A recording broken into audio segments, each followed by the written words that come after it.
బడంపేటలో ఈరోజు మహేశ్వరం నియోజకవర్గానికి సంబంధించిన రేషన్ కార్డులు ఇవ్వడానికి గౌరవ మంత్రి గారు శ్రీధర్ బాబు గారు రావడం జరిగింది. సంతోషం. కానీ రేషన్ కార్డులు ఇస్తున్నప్పుడు కూడా పార్టీ పరంగా ఇస్తున్నట్టు ప్రోటోకాల్స్ పక్కన పెట్టి పార్టీ పరంగా ఉన్న మాజీలను అందరిని కూడా తీసుకొచ్చి స్టేజ్ మీద కూర్చోబెడితే ప్రభుత్వ కార్యక్రమం అని చెప్తున్నారు మంత్రి గారు. ప్రోటోకాల్ పాటించాలని రిక్వెస్ట్ చేయడం జరిగింది. అయినా కూడా మంత్రి గారు ఇగ్నోర్ చేసి దాన్ని స్టేజ్ మీద వాళ్ళని అందరిని అట్లే కూర్చోబెట్టడంలో ప్రయత్నం చేయడంలో నేను బైకాట్ చేసి బయటికి రావడం జరిగింది. నాతో పాటు ఉన్న వాళ్ళందరినీ ఎన్ని రకాలుగా పోలీసు వాళ్ళు మా కార్యకర్తల మీద దాడి చేసే ప్రయత్నం చేశారంటే నిజంగా దాన్ని బాధాకరం. మా పోలీస్ సంబంధించిన మా సోదరులు కూడా విజ్ఞప్తి చేస్తున్నా, ఏదైనా కూడా సమస్య వచ్చినప్పుడు రెండు సైడ్లు ఉన్న వాళ్ళని కంట్రోల్ చేసే ప్రయత్నం చేయాలా, కానీ ప్రతిపక్షంలో ఉన్న వాళ్ళను దౌర్జన్యంతో గెంటేసే ప్రయత్నం చేయాలనడం మాత్రం చాలా తప్పు. నేను వెళ్తున్నానని చెప్పగానే ఏసీపీ గారే నన్ను బయటికి తీసుకొచ్చే ప్రయత్నం చేశారు. పోలీసు వాళ్ళని అడ్డం పెట్టుకుని ఎన్ని రోజులు పాలన చేస్తారనేది ఖచ్చితంగా ప్రభుత్వం ప్రశ్నించుకోవాలి. ప్రజాపాలన అంటే పోలీసు వాళ్ళని పెట్టుకొని కార్యక్రమాలు చేయడమే ప్రజాపాలన. మా జర్నలిస్ట్ సోదరులు నా కార్యక్రమం అంతా నాతో పాటు ముందుకు వస్తున్నారని జర్నలిస్టుల మీద కూడా దాడి చేసే ప్రయత్నం చేస్తున్నారు. జర్నలిస్టుల మీద జరిగిన దాడిని ఖండిస్తా ఉన్నాను. ఎందుకంటే ముఖ్యమంత్రి గారు మాట్లాడుతూ మనం చెప్పారు కదా, జర్నలిస్టులను చూస్తే చెంపల మీద చల్ల కొట్టాలనిపిస్తుందని. అది కాంగ్రెస్ పార్టీ సంస్కారం. ఎందుకంటే జర్నలిస్ట్ అనేవాడి విలువ ఏంటి అనేది, జర్నలిస్ట్ వాళ్ళకి ఎంత విలువ ఉంటుంది అనేది, సమాజంలో వాళ్ళ పాత్ర ఏంటి అనేది గౌరవ ముఖ్యమంత్రి గారు మర్చిపోయినట్టున్నారు.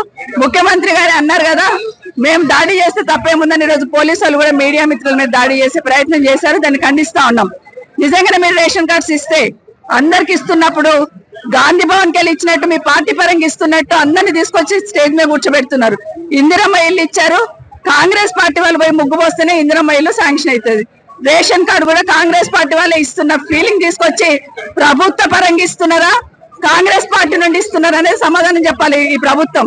ఎందుకంటే ఈ రోజు కాంగ్రెస్ పార్టీ నుండి ఇచ్చినట్టుంటే మీరు గాంధీ భవన్ లో పెట్టుకోండి, మీ కార్యకర్తలు కండువాలు వేసుకొని అడబంచుకోండి తప్పిస్తే ఇది ప్రభుత్వ కార్యక్రమం ప్రోటోకాల్ పాటించాలి.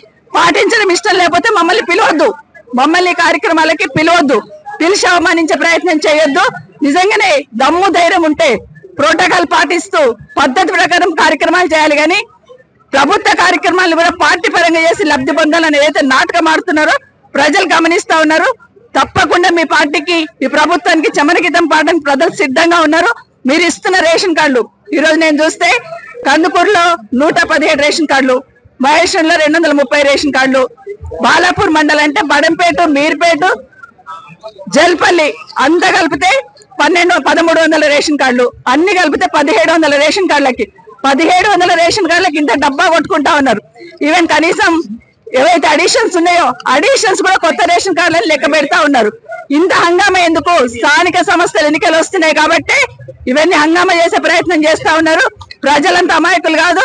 తప్పకుండా ఈ ఎన్నికల్లో మీకు కర్రు కాల్చి వాత పెట్టడం తప్పకుండా జరుగుతుందని కాంగ్రెస్ పార్టీ వాళ్ళు తెలియజేస్తా ఉన్నారు. ముందు నుండి ప్లాన్లు ఉన్నారు కాబట్టి బెటాలియన్ పోలీసు వాళ్ళని దించారు. బెటాలియన్ పోలీసు వాళ్ళు ఏమవసరం రేషన్ కార్డులు పంచడానికి?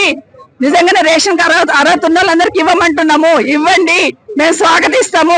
కానీ కార్యక్రమాన్ని డిస్టర్బ్ చేయాలన్న ఆలోచనతోనే, మీరే డిస్టర్బ్ చేసుకోవాలన్న ఆలోచనతోనే ఉదయం 9 గంటల నుండి బెటాలియన్లు దించారు పోలీసు వాళ్ళను.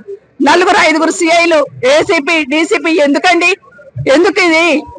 మామూలు రేషన్ కార్డులు ఇవన్నీ వస్తే ఇంత పోలీస్, ఇంత హంగామా, ఇంత సెక్యూరిటీతో ఇంత హంగామా సృష్టించాల్సిన అవసరం ఉందా?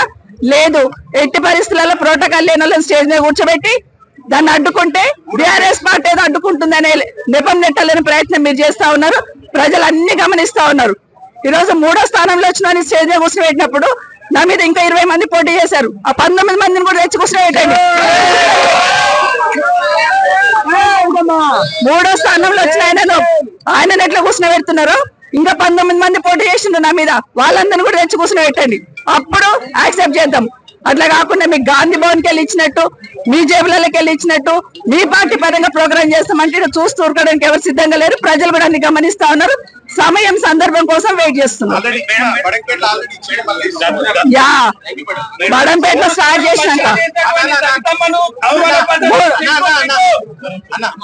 కనీసం నేను బైకాట్ చేస్తున్నా, మీరు ప్రోటోకాల్ పాటించట్లేదంటే గౌరవ మంత్రి గారు ఆపుతారనుకున్నాను. కానీ వెళ్ళిరండి మేడం అన్నారు. అది నిజంగా చాలా బాధాకరం. ఈ రోజు ప్రోటోకాల్ లేని వాళ్ళని స్టేజ్ రేట్లో కూర్చోబెట్టారు. ఓడిపోయిన వాళ్ళనే మేము ముందు పెట్టి పనిచేస్తామని ఏదైతే అనుకుంటున్నారో రేపు అసెంబ్లీలో కూడా వాళ్ళని పిలుచుకోండి, ఎమ్మెల్యేలను పిలవకండి. ఇంకా ప్రోటోకాల్ ప్రకారం మమ్మల్ని పిలిపించట్లేదంటే గౌరవ మంత్రి గారు ఆపుతారనుకున్నాను. కానీ వెళ్ళిరండి మేడం అన్నారు. అది నిజంగా చాలా బాధాకరం. ఈ రోజు ప్రోటోకాల్ లేని వాళ్ళని స్టేజ్ రేట్లో కూర్చోబెట్టారు. ఓడిపోయిన వాళ్ళనే మేము ముందు పెట్టి పనిచేస్తామని ఏదైతే అనుకుంటున్నారో రేపు అసెంబ్లీలో కూడా వాళ్ళని పిలుచుకోండి, ఎమ్మెల్యేలను పిలవకండి. ఇంకా ప్రోటోకాల్ ప్రకారం మమ్మల్ని పిలవకండి. మా మీద ఓడిపోయిన కాంగ్రెస్ వాళ్ళని తీసుకొచ్చి మీరు మీటింగ్లు పెట్టుకోండి, అసెంబ్లీ నడిపించుకోండి. ఇదంతా కూడా వ్యవస్థనంతా నాశనం పట్టిస్తున్నారు, భ్రష్టు పట్టిస్తున్నారు. ఖచ్చితంగా పోలీస్ శాఖకు సంబంధించిన సోదరులు కూడా విజ్ఞప్తి చేస్తున్నారు. మీరు కూడా పోలీస్ శాఖకు సంబంధించిన మా సోదరులందరూ కూడా ఎప్పుడు అధికారంలో ఒకరే ఉండరు, న్యాయబద్ధంగా పనిచేసే ప్రయత్నం చేయండి. మీరు ఈ రోజు ఒక్కరొక్కరిని మా వాళ్ళని లాగేస్తుంటే నేను కూడా చూశాను. ఏం తప్పు చేశారు? ప్రభుత్వ కార్యక్రమానికి వచ్చారు నయనక కార్యకర్తలు, ఎందుకు లాగేస్తారు? ఏం రైట్ ఉంది? మహిళలను కూడా చూడకుండా లాగేస్తున్నారు. జర్నలిస్టులు ఏం తప్పు చేశారు?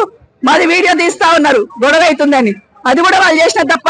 వాళ్ళని కూడా లాగి పడేస్తా ఉన్నారు.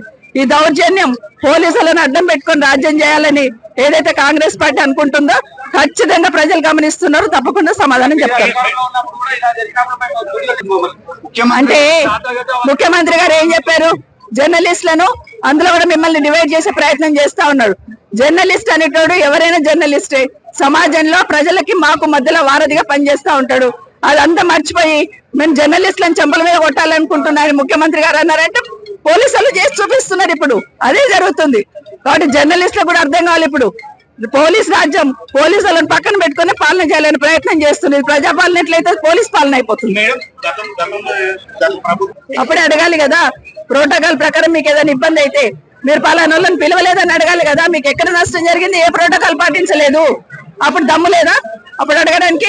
ఇప్పుడు మాకు దమ్ము ఉంది కాబట్టి అడుగుతున్నాం. ప్రోటోకాల్ పాటించమని మీకేమైంది? అప్పుడు ఎందుకు మూసుకొని కూర్చున్నారు? ఖచ్చితంగా అడగాల్సిందే కదా.